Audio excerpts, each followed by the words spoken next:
You just saw them relax because they'd never been asked these questions before. We actually need to assess our expectations. I think designers too also have to lift their game. My philosophy is to keep things simple. A lot of the people in the construction industry just say yes, so they'll take on whatever. Like we're building sick homes. If you don't do those tests, well, what are we doing?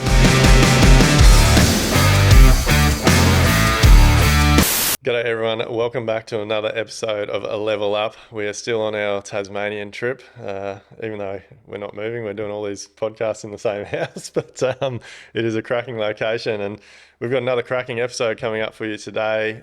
But before we get into that, look, if you love this podcast, you like the information, the knowledge that we share and the guests that we have on, please like, share, subscribe, all that stuff, because that will help us deliver you more value. But today's guest, I'm pretty excited about actually, because he really believes in collaboration between architect and builder, creating a team to deliver a great result and solving problems while they're still in a digital format before it gets out on site and becomes variations for the clients and those types of things. And I think this conversation is going to go really well. He's into his mountain biking, which I was definitely into back in the day, and he's won a few Master Builders Awards and he's only a young fella. So a big warm welcome to Michael Loubser from Align Architects and Interiors. How are you, mate? Good, thanks. Thanks for coming along. Tell us the story behind that name. So Align came about after a rebrand of Davies Design and Construction. So we were working sort of in the north of Tassie, just under the Davies Design brand, and we got quite a few inquiries from different builders around the state.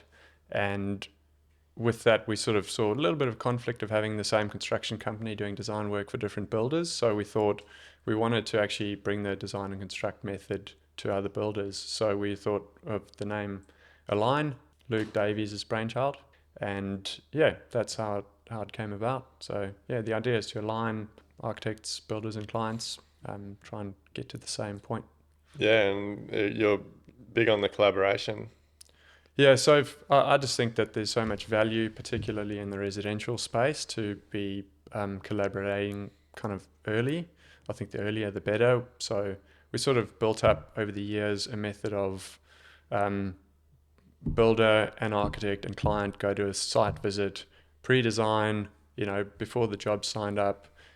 We do them as a paid site visit, and yeah, from there we start the conversation. So the builder knows about the job throughout the whole design phase.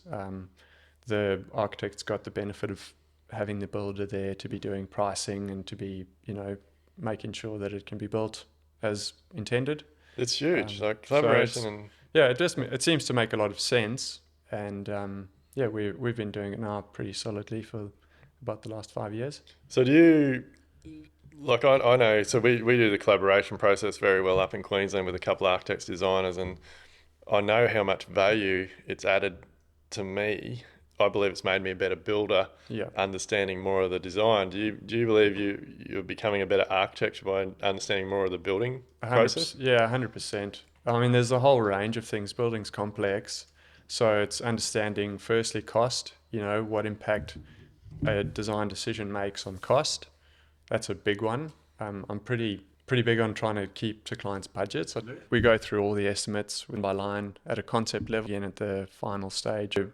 Pretty well it's kind of an open book approach with, but that's just, yeah, you take a lot of the, it's this, do you want to proceed? Try and do that to educate about decisions but I think that there's a lot that the architect should be responsible for when it comes to budget. But it's just one thing, because I know that strict what you have to do, adopt a different. But when you're first putting a pen, like you said, you're going to be more restricted. Yeah. Like there's still going to, like, I do take my hat off because I'm a builder, like there's things that you want to do, like there's products you want to use, there's things that in your career you have a crack at. Yeah. Like you've just got to hope later you get the client that just go to town. Yeah, I don't know. I've been thinking about it lately because sometimes I get a bit frustrated with my own approach, because you sort of think, well, holding back on design potential, because I am a lot. I know that stuff is expensive to build. So what I'm trying to achieve mostly is just good design, just really good basic design, and then weave in a bit of architectural flair where I can. So what do you think the key elements of good design are? I'm pretty big on a floor plan, the actual functional arrangement of a floor plan. I think that's essential. If there's one thing that I can do for a client is give them a good floor plan, and then they can go and muck it up with, picking whatever they want. But if I can actually get that spatial arrangement to work really well, then I think there's a lot of value in that. And with that, you can contain size and you can get things to work a lot harder by just being smart with good planning. So I think that's one of the main things. Yeah, and I think that's one. Well, like from my side, my opinion on it is it's like that's ultimately what makes the client's house their home. Like when you have a floor plan that suits the way they live, Yeah. their family needs, their hobbies. Like that's probably my biggest learning while being involved in this early stage. Just seeing like when a good designer or architect really deep dives and finds out everything about the client, Yeah. like what time they get up, uh, just to I guess go into full details. Like one designer we work with does it incredibly well, and like he'll find out with like husband and wife scenarios like what time each of them get up, and Yeah. like in a house we're working on at the moment, doctors, that has changed the way that the master suite has been designed because one quite often has to do, like gets kept back doing surgeries and things, and so he doesn't want to wake up the other partner when he gets home. So like the way he accesses the walk-in robe has been designed so he can access the walk-in robe, have a shower, get changed, and go to bed without like flicking lights on and disturbing. So like to me, that's really good design and good floor planning, Yeah. and that will make that house suit those clients perfectly. Yeah. Yeah, it's about it. There's an intimacy that you develop with clients if you sort of have the time to spend with them to really unpack what they're looking for. We spend quite a bit of time in the brief collection phase, and we get that signed off, and it's a written document that goes back to them. I And it's love sort that. I of love that you're getting that signed off. yeah, we get everything signed off because we don't want to move to the next stage without having everybody understand it. And it's amazing what happens when you say, "Please put a signature here." All of a sudden, they go, "Oh, Oh, actually, yeah, yeah. Might just think about that a little bit we more. might think about it." So we get everything signed off from proposals to brief to drawings through every single phase, concept, DA, final drawings as well. I think that's a really important business decision that some people just don't make. And I don't know, it's because they're always rushing or they're chasing the next payment or whatever it is. But it is incredible how a simple process like asking someone for a signature Yeah, at the end of each stage, like I'm assuming if you're doing that, you're doing meeting minutes and those types of things. yeah, And like part of our pack process and the collaboration is that through the design stage, but also during the build, every meeting is followed up with meeting minutes, yeah, and it's and the clients are asked to accept them. yeah. it, Yeah, it that's does it. the meeting minutes are it's an extremely powerful thing. Well, like you just touched on it, it really changes. Like a client can be all rosy and yeah, let's keep moving, and yeah, you ask them to sign that meeting minutes after a Yeah. design meeting, like, oh, actually, didn't really like the size of that Yeah. cupboard or whatever. And it's Yeah. important to do that, eh? Because for you as the architect, if you continue to develop those drawings, something that could have been changed very, very easily Yeah. might end up being a massive change and possibly going to cost the client more money. So, Yeah. And that's I try and get clients to be as honest as possible. I just sort of say whatever it is, don't hold back. I won't. There's nothing personal. You're not going to hurt my feelings. I've done this many times, and I've dealt with many different types of people, so I understand the different relationships that you have with the architect and between if it's a couple or doesn't matter. It's all about honesty, and if you can't be honest with us about what you want, what you like, what you don't like, what your budget is. That's one of the big ones, budget, because people are often not honest about their budget. So that it hinders the potential of the project if they can't be honest. yeah, I'm trying to change the industry wording on that. I think project spend needs to be a more accurate description because and getting out of the client within that project spend is that all consultants? Is it the house? Yeah, Does it include landscaping? Like, what is your actual total project spend. Yeah. Because it's funny when you work backwards with clients. I'm sure you do this sort of exercise. Like if they say they've got $1 million project spend, Yeah. okay, well, that's possibly going to include 60, 80, $100,000 worth of other consultants, Yep. architects, engineers, Yep. certifiers, all those types of things. Do you want landscaping in that? All right, well, look, we don't have a design yet, but going to have to allow 30 to 40 grand. Yep. Do you want a driveway? That's going to be 30. Do you want fencing? That might be 20 or 30. Do you want a pool? Oh, what type of pool? Like, well, let's allow 60 grand for a pool. Yeah. Before you know it, you've got 700 grand left for, I'm not doing the maths in my mind. So, Yeah. but Yeah. before you know it, you've actually only got 700,000 to spend on the build, and they've been telling themselves $1 million. Yeah. And that can change, like 300,000 off an expected build cost is a Yeah. lot of money. It is, yeah. So we do the same process. We do that at the beginning with the builder as well. So we call it a pre-built feasibility. And that's the same thing. We've got site costs that are listed as one item. Then we do a build cost, so for the house alone. And then we do architecture fees, and then we've got consultant fees. So you sort of, before they've started, before they've done anything, they've paid us a small fee to give them an extreme amount of value. And yeah, often it's like, oh, okay, we didn't expect this, we didn't know about that. What's a building surveyor? What's an energy assessor? So it helps with that education process. And we lose quite a few jobs because of that process, just because, we are. But those costs are going to come up sooner or later. They come up. They whether you're using a drafty or an architect or a building designer as a percentage of your total spend, it's not really a big difference. Yeah. So that's the main, like one of the main things to understand is sort of what the value is placed on that.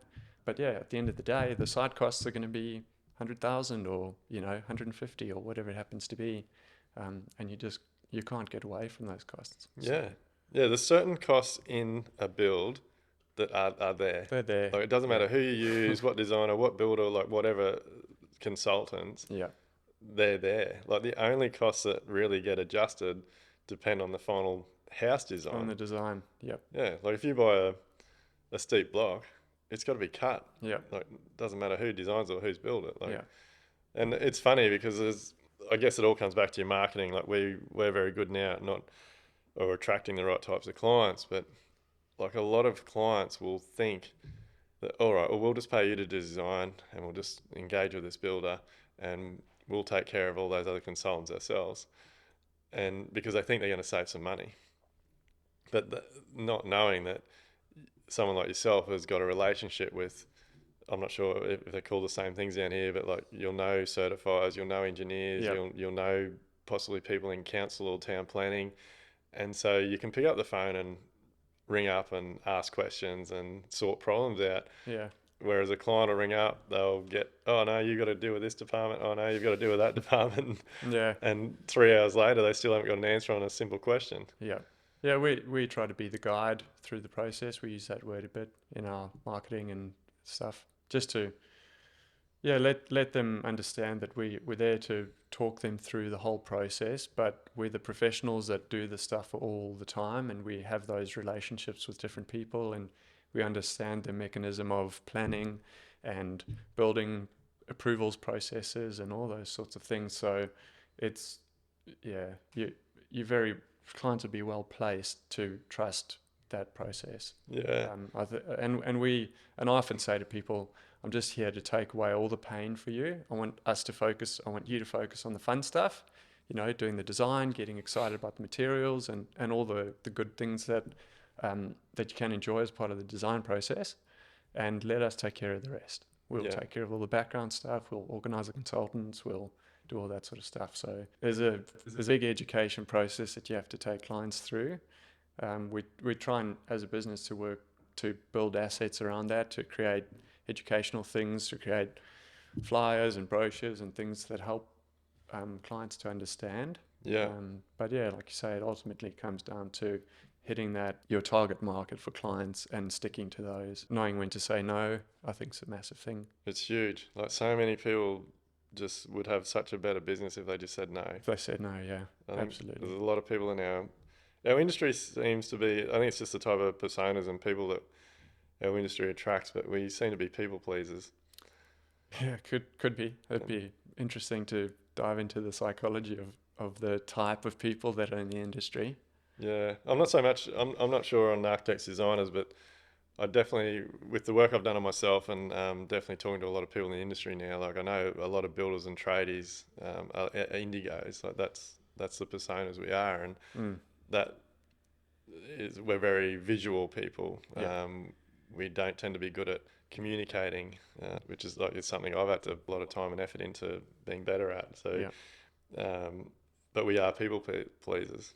So we're yes people, yeah. and yeah, it's definitely been a huge turning point in my business is choosing the right people and learning when to say no, Mm. or being confident to say no and things. Yeah, it takes a while, I guess, to build up that confidence. You know, you sort of, in your early days, you just take whatever comes.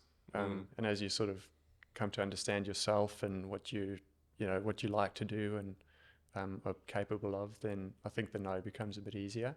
yeah. Yeah. So how have you got so like you seem like a young fella. Like, how have you got so much experience and knowledge, and like you seem very passionate about it. Oh, I don't know. I think my background, or my personal self, is a fairly balanced one, pretty spread across the left and the right brain, so I can think creatively um, but also quite technical. And I don't know. I've got a fairly logical or method focus. So I like to do things in a particular way that's been kind of tested over the years. And when you make an error or some mistakes, then I really try and never make those mistakes again. And I'm quite methodical about going through that. And I don't know. I think the nature of being an architect, you've got to be, well, a certain type of architect like I'm trying to do. I'm trying to be broad based, really broad in my skill set. So, you know, great at design, understand how materials come together, understand sustainability, understand building, and then going to the design and construct. Well, I'm trying to understand cost. I'm trying to understand how builders do what they do, how they make money, why they're in business, what they like to do. So, I have an interest that's kind of broad based, and And that's gonna make you a lot better professional. I think so. Yeah, I think it sort of rounds you out a bit more, so you can give people more, better advice. Hopefully, Yeah. How did you get into architecture, mate? I like I said, I was into sport at school, but I was also into academics.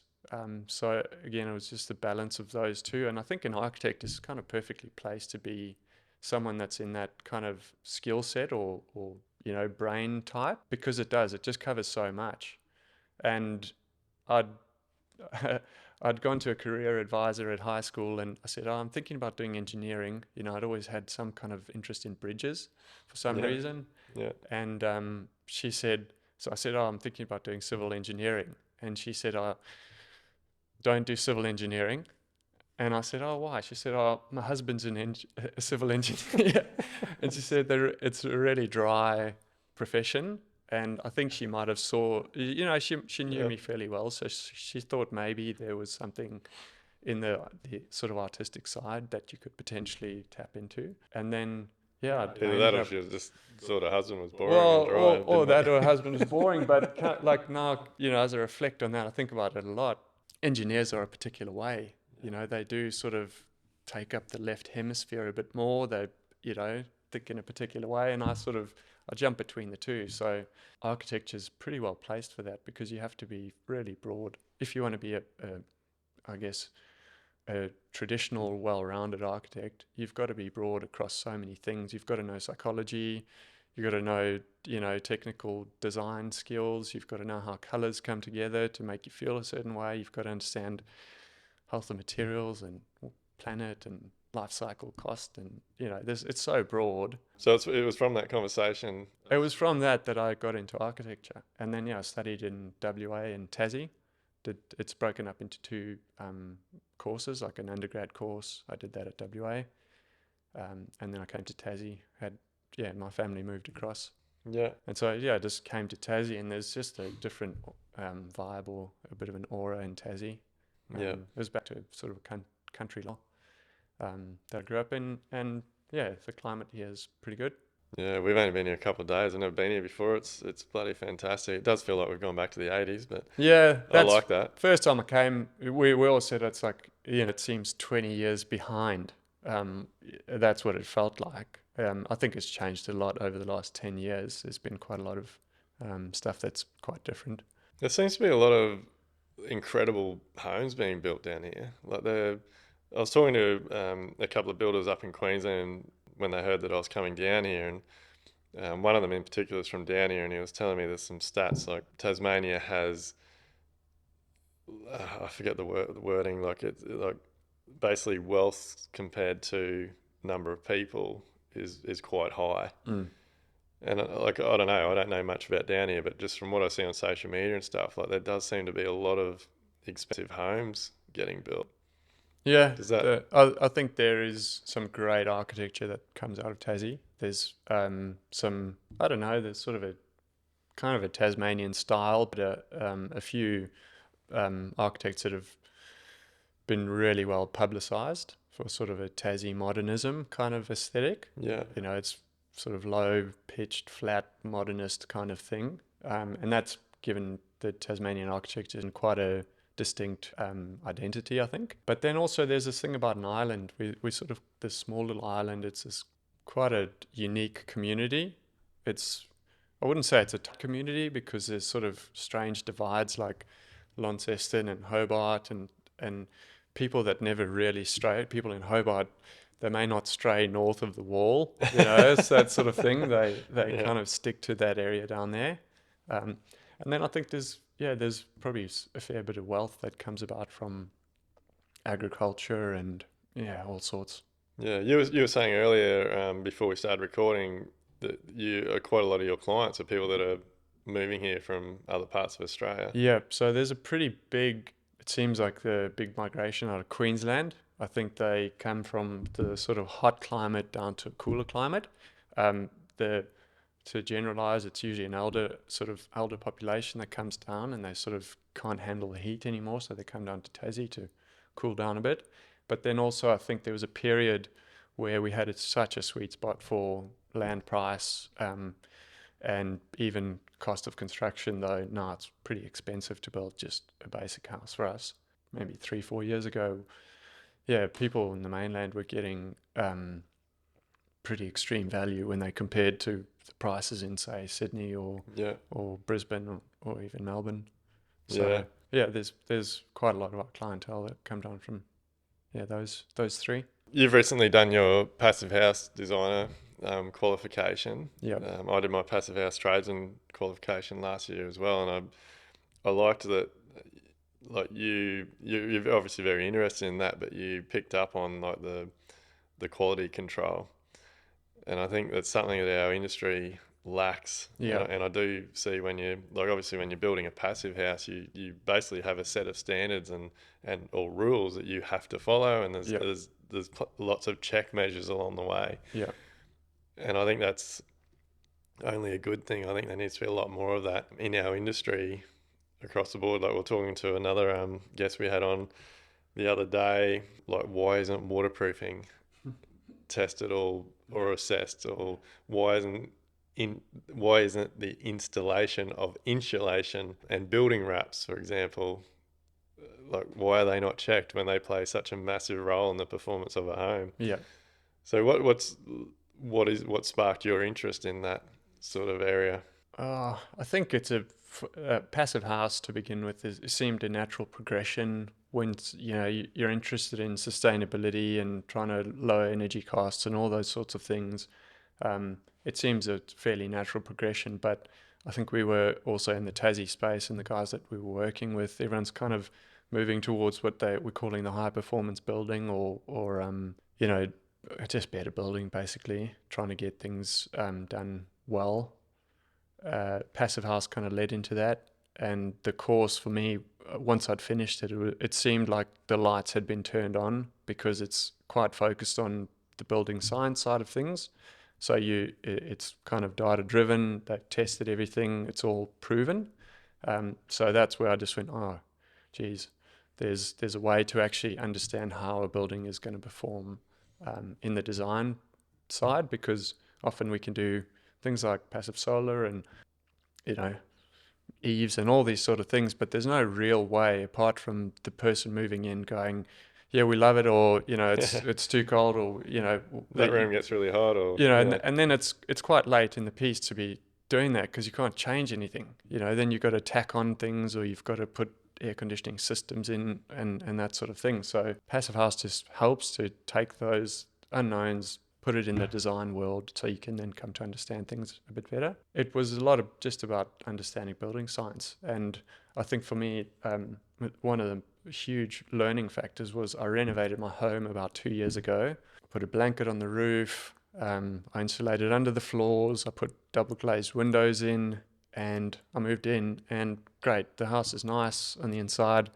But I was going through the course, passive house course, and what they were saying was exactly what I was seeing in my house. All the things that they're saying, these are the solves that we're doing with passive house. I felt the breeze blowing under the skirting boards. I felt the cold radiation from the windows. I saw the condensation drip down the windows and sit on the windowsill. So I'd seen all of these things that I'd just done in my renovation, which was kind of trying to improve the energy performance of the home. And the actual background of passive house is actually, it came about because of this energy standards that they try to lift. And then they realize, oh crap, we haven't solved the moisture problem. So all of a sudden we've increased all the stuff, but then we created another problem. So I'd just done that for myself, and I'd seen firsthand what they'd actually done. So Well, that seems to be how our industry operates. yeah, Like we're constantly, like, even the changes that come in last year with the NCC, like, yes, they're good. Most of them are good changes, but they're really just solving issues that were created by other regulations that were brought in years ago. yeah, Like, obviously with building wraps, like that's something that back in the day was never put on, and then they bought building wrap in, and most of it was foil, and then yeah, that created moisture and condensation issues, and then you got the whole thing about it not being installed correctly, and like you drive around job sites, you see it flapping in the yeah. breeze, I've or seen too many flappy people running up flags. to the top of their windows and leave the last 300 mil up to the top plate open. Like, Yeah, it's so I do find it very, like, the more I educate myself, the more I learn, the more people I talk to. It's funny that our industry comes up with these standards and regulations and rules and all this stuff, but at the end of the day, we could actually build better homes if the people building them just built them properly. yeah. Like, actually followed manufacturer specifications and took things a bit more seriously. I'll put my hand up. I honestly feel builders need to lift our game. Yeah, absolutely. I think designers too also have to lift their game. There's a few things with that. I think that, you know, from all the feedback that I've received in the building industry, or from builders, they just complain about the plans. You know, the one builder just said, "Oh, we just don't trust the plans." You know, so they have to figure all that stuff out. So what I'm huge on is getting feedback from people. I want to get it from the sub trades, and I want to get it from the builders, and I want to get all that stuff so I can implement that on my plan set. And then I think we'll have a bit better chance at actually going, "Hey guys, trust us. Here's a, you know, we've listened. Here's a document set that you can trust." And then it's up to the builders to then move it up to that next level and say, "Yep, we want to do it better.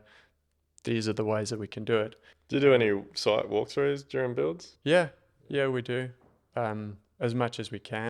Tassie, a lot of our stuff's spread pretty wide, so we might get to site maybe 2 or 3 times through a build. Yeah, We're trying to increase that now. that's better than most. Yeah, But you know, it's a massive opportunity to learn, isn't it? Like you said, talk to the builder, talk to the trades, like figure out, like, even just simple. I think there's some simple things that just either get overlooked, or the person that's designing them.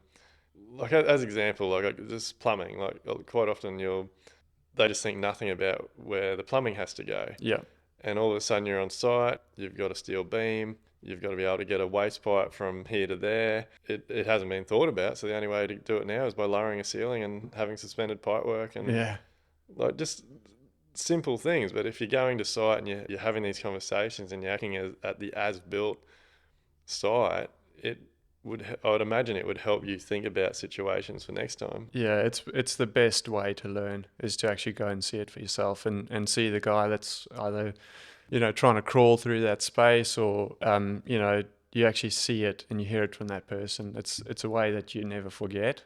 I think that's one of the big lessons is that those site lessons, they stick with you forever. That was during my training or my sort of studies. I'd laboured. That was my summer job Yeah. on construction sites because I just thought, it's Oh, so you saw it's it before physical. you really Yeah, got yeah. into As it. I was studying, I was working as a labourer. The rugby club, one of the coaches, he was a builder, and yeah, my first job was with him, working on his site. So I had, yeah, it was quite cool because I was playing rugby. He was the coach. I worked on his building sites, and then he asked me to design the joinery for his house that he was building. So it was this Yeah. kind of cool thing that I just got so much learning from that. Yeah, that's awesome. What's your thoughts on? I'm a big fan of like as builders and designers, we play a huge role in not taking advantage of this planet, like reducing our waste, being more consideration into the products and materials we're using and how they're sourced. And like my big thing now is I want to go right back. I want to go to where did that come from? Did it get dug out of the ground? Did Mm. it come from a forest? Like what chemical gone into it? But I feel like the biggest impact we can have on this planet is reducing the size of the homes we build. Like, what's your thoughts on that? Yeah. It's interesting because clients come with their preconceived ideas about how big a space needs to be. And I've so many times just cut that in half, basically. They said, do we need this? We need that. And then we need this. And, and we want it all for this much. And I said, okay, well, Yeah, we can try that approach. but it won't work. No, it doesn't work. We do that early on with that pre-built feasibility. We put the numbers in there. Say, yeah, we're thinking it's going to be 204 or 300 square meters. So we punch it in, and and then it spits out the number, and we go, well, there's the number. Are you guys happy with that? And they go, we only have half of that. So then we go, okay, well, we'll just And you have half a house. cut the half, and then what it takes there is the confidence to actually. Well, there's a few things. I think of myself as a problem solver. I think architects are pretty good problem solvers. You have to listen to what the clients want and what they actually need. You have to be able to separate those things that don't really matter. I had a great one just last week. A new job, limited budget. They retired. Enough money to build a house. We're not going to get too much, but they again had this huge expectations of big things and walk-in pantries and just stuff. The initial point that they had designed previously had 3 bedrooms, 3 en suites, 3 walk-in robes, and it was huge. It was 300 square meters or something. So when I sat down with them, I just listened to them and I said, well, what do you guys actually want? What do you need? Oh no, we just want a bit of space and we want to do this and do you need a butler's pantry? They said, well, isn't that what everyone does? And I just said, do you need a butler's pantry? What's the point of a butler's pantry? Oh, I don't know. We thought that that's just what you got. I said, no, you need clever storage. And so you can take out an entire room by just being smart and about educating them. Well, no, it's okay. We're going to get all the stuff that you told me you need put into a built-in pantry. I have heaps of space. And it's going to be functional and it's going to be super well laid out and you're going to have a great time. And you just saw them relax because they'd never been asked these questions before. They just told people what they wanted, and that's what people just accept, and no one ever questions it. And we solved so many of their problems that they were trying to by just asking particular questions. And the house is going to be half the size. I think it'll be maybe 150 square meters, to still give them 3 bedrooms, 2 bathrooms, a lock-up garage. We can do all of that in 150 square meters. So it's important, like you just mentioned there, that they thought that's what they needed, and like that's people's perception. Like, yeah, so many people these days are upgrading their homes or building, like whatever the case may be, purely based on shit they've seen on TV yeah, or perception they have from social media.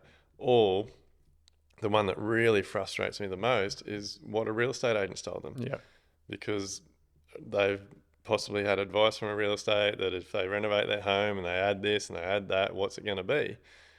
Like it's just rubbish. Yeah, that's probably the wrong client. That's where it Yeah, comes down to that. We do forever homes and we do dream homes, and the conversation's a bit different. We yeah, don't have too much of the conflict with the what's it going to be in the end, because most of the time they sort of we help them through that path. But I yeah. think the nature of what we do, we don't struggle through that too much. And then the other side of that is like the size is one thing. Like I think we need to be a lot more sensible with the size of the homes we're building. But like we're doing this podcast here in Kyle's home today. Like it's a beautiful home, but like look at the lights in this place. Yeah, There's lights everywhere. Like there's yeah, lights on every freaking shelf and cupboard and like recesses. Like to me, that's all part of the sustainability, like sensible lighting. And I never really taken a lot of notice of this until just recently. But if we want to take sustainability and cost of building seriously, we actually need to assess our expectations, yeah, because building isn't necessarily expensive if you're designing something that's sensible and doesn't have a hallway with 6 downlights in it and yeah, doesn't have 4 downlights in every bedroom and a yeah, ceiling fan and a light in the robe. yeah, Like, yeah, I can't. I think it's funny now. Like I remember back in the early days, each bedroom had one light switch. Like you walk in, how many yeah. rooms you walk into now, and it's got like, One switch and one light. oh yeah, Yeah, but now you'll have like a 4 or a 6 gang, or like you even walk into some bedrooms in this, like there's you like don't know two where. 4 gang switches. Yeah, Like yeah. We can you can get carried away with stuff like that, and I've got to, my philosophy is to keep things simple. I'm always trying to reduce things to what yeah, it needs to be. The essentials. But we do come up against some clients that just, they've got their preconceived ideas, and sometimes they don't budge. yeah. Do you think having a personal connection with your clients is where the real magic and the real value is? Like getting clients that come to you guys because they believe in the same missions and like sustainable, like all the things that you talk about. Like, because ultimately, there's a lot of people out there that do business with the wrong people, isn't there? Oh, yeah. Oh, massively. There'd be, like you said, a lot of the people in the construction industry just say yes, so they'll take on whatever. If it doesn't fit them, doesn't fit the team, doesn't fit the whole mission. Yeah, we do get a lot of clients that are thinking in that way, and it makes it a lot easier. It makes your job so much easier because you can cut through all the other stuff that we've been fighting for a long time, size and sort of overdoing things. Yeah, and it just makes the whole process a lot easier. But you have to have those things clearly defined. You have to have it pretty strong in your brand. You have to have that marketing presence to sort of put it out there. And something that we've done at Align and through Davies as well is really pushed those things, Your core values. the core values, yeah, and try, yeah, and sticking to those. I think it's important for any business. Yeah, you have to have a really clear core set of core values, Yeah. and just don't stray from them. Like every decision you make in your business, that's what it's based on. But mate, before we wrap it up, like what's the grand plan for Align? Like where do you want to go with this? Do you want to be the number one architecture firm in Tassie, or like what's the grand plan for it? I think Align's pretty uniquely placed because we've got a pretty great relationship with builders across the state, and that's kind of growing. So and we're passionate about that design and construct, or designer, architect, builder, or collaborating, and that's being really well received from every builder we talk to. They just go, "Oh, geez, this is the process. Why have we not been doing this? We should be following this process." And some builders changing the way that they do things just so that they can follow the same process. And then I want to be the leader in passive house space in Tassie. That's what I want to do. That's a good goal. Yeah, I think it was interesting. I did the course in August last year. I got my qualification in August, and working with Davies, they'd done their tradesman course. They'd built one that was kind of based on passive house principles. But then we just started talking about passive house. We spoke to clients when we met them at the feasibilities, and we'd signed up about 5 passive house jobs. And with that, I'm pushing for certified passive house. Because I think that's the thing that a lot of people don't understand in Australia. Like there's a lot of talk about passive house, and there's a lot of people getting qualified designers, architects, tradesmen in the passive house space. Yeah. But and you might know the numbers, but there's actually very few certified passive house. Like a lot of people are following the principles. Yeah, I have a personal thing where, it's a bit like an architect. You can't call yourself that unless you're registered with the Board of Architects in the Yeah. state, right? So they try and protect the term. I think the same should happen with passive house, because if it's not certified, then it means it hasn't gone through all the check measures to Yeah. actually prove that it is doing what it was supposed to do. And, so I'm really pushing for that, because it's the only way that you can actually verify things. And I think, Do you know the number? I don't know the number, but there'd be many. I know there's people that are calling things passive house that are not certified. It wasn't huge. Like there was went on my course about 12 months ago, and it wasn't. I can't remember the exact number, but I'm sure it was like under 10. Like there was very very few houses that had actually gone the whole journey and actually received In Tassie, or in Australia. no, I think Australia there's a few more, a few more than 10. You can jump on the database. I think in Yeah. Tassie there's 1 or 2 that are certified, but there'd be more than that, I imagine. More than Well, if 10. anyone Yeah. knows, give us a shout out because Yeah, I'd love to know but the it's not a numbers. lot. It's not a lot, but it is growing. But I think the focus is for us to be pushing towards certified passive house, because that way the client is getting literally the best house, because it's actually being tested. So you're doing your mandatory building inspection checks that you have to do, but then you're also verifying all of the stuff that the builders installed the insulation well, they've done the thermal bridge mitigation. It's actually built as per design. You've done the blower door test, so the air, the air Yeah. infiltration, exfiltration, and then you can actually fine tune the mechanical system as it needs to be. If you don't do those tests, well, what are we doing? We're Yeah. guessing. I agree 100%. we're I guessing. think So if you're going to call yourself a certified passive house architect or builder, like yeah, you have to go the full journey and I you have think to so. get that certificate. Yeah. And It's- we've got, I've signed the one, there's a first one that's going certified. I got all the info for the logins to the Passive House portal in Germany. It's pretty awesome. And it's so comprehensive. So you go, Yeah. well, you will really know your stuff once you've done one of these buildings. You have to know absolutely everything. So it's making our job a bit harder, admittedly, because we just, architecture's hard enough at the best of times. We're adding passive house, so it's just adding a whole bunch of stuff. But I Yeah. think it's ultimately ending up with better outcomes for clients, hopefully more climate resilient buildings. We still have to, we didn't even talk about it, but there's all the healthy home stuff, materials and all that sort of stuff that we have to add on top of that. But I think, the passive house space is really exciting. And Yeah, it's definitely exciting. We can quickly touch on the healthy home stuff. I'm definitely very interested in that. Again, it's something that all builders or the entire industry should be taking more seriously. Yeah. Because we had Frank from Prime Design Yep. yesterday, and I've never heard someone talk about it the way he did. But he was calling them sick homes. Like we're building sick homes. Wasn't it called the sick home syndrome? That was in New Zealand. I think that was the leaky housing crisis. Yeah. Anyways, I think there is a thing called the sick home syndrome, and that's exactly what we're going through.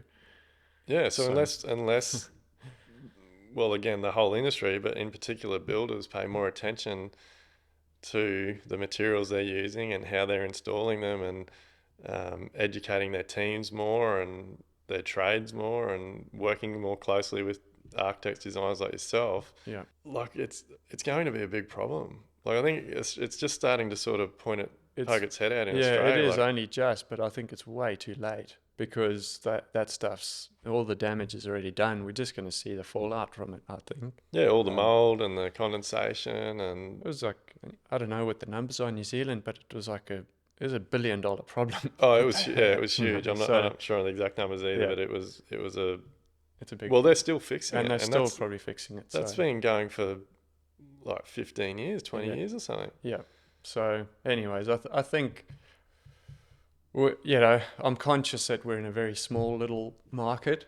We design in our team maybe 20 to 30 homes a year.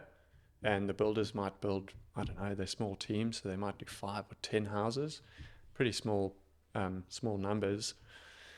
If we want to make big change, we've got to get to the volume builders. That's if you want to be making big impact, you've got to get to that. Well, that's such a hard one, isn't it? Like they're the main reason that a lot of the changes don't come through now. They get pushed back, or they suggest good changes, but then they get manipulated.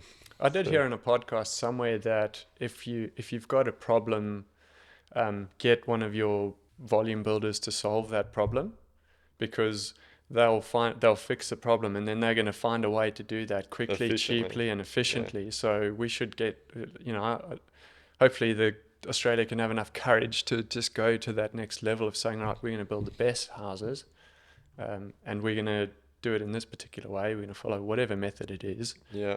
And then, hopefully, that's a good idea. It can get cheaper, but you just got to get someone with buy-in. I just want one of these big volume builders to go, all right, we're just going to change our way. We're going to do it in this way, and they'll smash it out. I know they will, because they learn how to do particular systems in a way. But if we can just get that basic thing of getting the healthy home side of things into volume building, then we'll avoid that $1 billion problem. You've just sparked an idea. I know a couple of big volume builders up in Queensland. I'll get in their ear about it. Mate, look, thanks very much for coming in. Really appreciate your time. I think you guys are doing great things. I've checked you out on Instagram and stuff since I think Sean put me in contact with you. And keep up the good work, mate. It's really good to see. How can people get in touch with you? So the company I work for is Align Architecture and Interiors. We're based in Launceston in Tassie. I'm on Instagram, michael.loubser.architect. Or Align Architecture as well. The website's align.build. And any of those platforms. I'm happy. I'm happy to talk to people about improving the industry, doing things better, and particularly collaboration. I can go on all day about collaborating with builders and clients. Yeah, we'll have to get you back on, mate. Actually, one very last thing before we do wrap up, because I wanted to go back to it. What's some advice you have for young people that are thinking about being an architect? Being an architect requires a broad skill set. So if you're someone that can cover creativity, technical side of things, then I think it's really well suited. If you're happy to sit in an office and sort of click a mouse for many hours, then I think that would be, it's a profession that's super challenging, but also super engaging. You've got to, you develop such a broad skill set in dealing with people and products and, creations. And there's nothing like seeing something that you've put on paper just come to life. The first time I saw that, I'll never forget it. It was actually the robes that I did for the builder. I drew these lines and then I went and saw it, and I just, wow, that's an amazing feeling to actually see an idea come to life. So I imagine it'd be pretty special. I know myself as a builder, like I love the handover. Like when you've taken someone's ideas and dreams and you've pulled it all together and you're able to walk them through the front door and hand them the keys to a home. Yeah. Like, but you're one step further. Like you're taking it from from a few notes on a sheet of paper. Yeah, that's right. Yeah. We'll get out of here. But look, if you love this podcast, you love the information and the knowledge that we share, then please like, share, subscribe, all that type of stuff, so we can make sure we keep continuing to deliver you value. Look, if there's someone out there that you'd love me to get on the podcast, or there's someone out there that's listening to this and wants to come on, then give us a shout out. We'll have a chat and we'll get you on. Cheers, guys. Have a good one. Are you ready to build smarter, live better, and enjoy life? Then head over to livelifebuild.com/elevate to get started.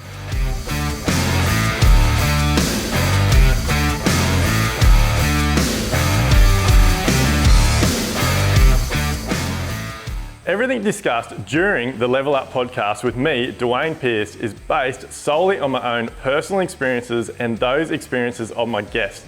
The information, opinions, and recommendations presented in this podcast are for general information only, and any reliance on the information provided in this podcast is done at your own risk.